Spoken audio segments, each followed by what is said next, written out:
আসসালামু আলাইকুম। এই ভিডিওতে আমরা নুক এইচডি প্লাস 9 ইঞ্চের ট্যাবলেটটা বার্নস অ্যান্ড নোবেল থেকে এটার আনবক্সিং এবং প্রথম মতামত দেখতে যাচ্ছি। এটা হলো স্মোক কালারের নুক। আমি বক্সটা ওপেন করার পরে দেখতে পাচ্ছি বক্স যখন আমি খুলতেছি এটা একাই বক্সটা ট্যাবলেটটা উঁচু হয়ে যায়। তো এর একটা প্ল্যাটফর্ম আছে, রেজিং প্ল্যাটফর্ম। এই প্ল্যাটফর্মের দ্বারা এটা একটু কাজে আসে, ইজিভাবে খুলতে হয়, আপনার হাত ঢুকে এটা বের করা কষ্ট হয় না। নিচে রয়েছে আপনার ইনফরমেশন কার্ডের মধ্যে প্রায় 10 পৃষ্ঠার মতো ইনফরমেশন, যে নুকটা কীভাবে ব্যবহার করতে পারেন।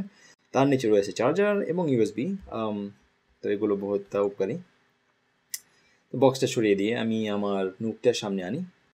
প্লাস্টিক র্যাপারটা খোলার পর আমি দেখতে পাচ্ছি যে নুকের পিছনটা, নুক এইচডির প্লাসের পিছনটা প্লাস্টিক দিয়ে বানানো। প্লাসের পাওয়ার বাটনটা হলো উপরের ডাইন সাইডে। অন করার পরে আপনার ল্যাঙ্গুয়েজটা সিলেক্ট করতে হবে। সিলেক্ট করার পর ওয়াইফাই দিয়ে প্রোডাক্টটা রেজিস্ট্রেশন করতে হবে। রেজিস্ট্রেশন করার পরে আপনি যদি কোনো আপডেট থাকে আপডেট করতে হবে। আপডেট করতে 5-10-15 মিনিট লাগতে পারে, আরও বেশি লাগতে পারে যদি আপনি বাংলাদেশে থাকেন। ইন্টারনেট স্পিড যদি কোনো জায়গায় কম থাকে তাহলে অনেক টাইম লাগবে। তারপর ওইটা করার পরে আপনার পুনরায় ওয়াইফাই দিয়ে অ্যাক্সেস করে টার্মস অ্যান্ড কন্ডিশনসটা এগ্রি করতে হবে।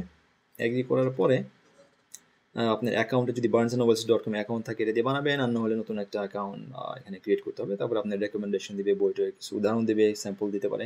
তারপর আমরা এসে পড়ছি হোম স্ক্রিনটা। যেহেতু এটা একটু বড় 9 ইঞ্চ, এটা একটু দেখতে আরও সুন্দর, একটা বইয়ের মতো, পুরোনো নিউজ পেপারের মতো একটা হোম স্ক্রিন।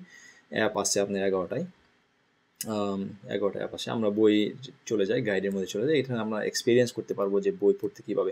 আমি চেষ্টা করছি হাত দিয়ে অনেকবার প্রেস করার জন্য, যাতে তাড়াতাড়ি আমি সামনের পেজগুলোতে চলে যাই। কিন্তু এটা 1 সেকেন্ড পর 1 সেকেন্ডের আগে এটা করতে দেয় না। বারবার আমি প্রেস করলেও একটু ডিলে হওয়ার আগ পর্যন্ত এটা পরবর্তী পেজে আমাকে নিতে দেয় না। তো এই একটা জিনিস আমার চোখে পড়ছে, এটা আমার ভালো লাগেনি।